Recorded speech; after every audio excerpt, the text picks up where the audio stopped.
Mao ni akong baol diri sa bukid mga ka-idol, grabe kadaghang bato. Kung ninyo makita mga ka-idol, oh, gamay ra kayong yuta. So akong gibuhat diha mga ka-idol, namugas kong mais diha no. Nya mao ni mga ka-idol inyo makita, grabe kadang bato nya gamay ra kayong yuta.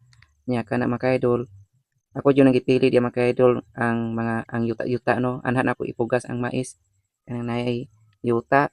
Bisan og batuon diri sa amoa mga ka-idol, pero bless gyapon mi sa Ginoo mga ka-idol kay nabuhi ra man gyud mi diri mga ka-idol sukad pa sa unang hangtod karon no.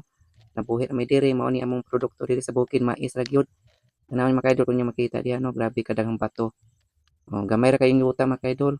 So diri mga kaidol sa amo ano kung tagdon na gyud siya og ulan nya abunuhan namo mga kaidol og fertilizer so maka-harvest man gyud mi mga kaidol og mais pero dili ra lagi kay dagko mga kaidol ang puso kay kabatuan baya gyud ni mga kaidol. Dili gyud ni siya madaro diri kay grabe kadaghang bato kun inyo makita diha oh. Okay, so mao ra na mga kaidol no, og paki-like o share mga kaidol sa akong video. Salamat.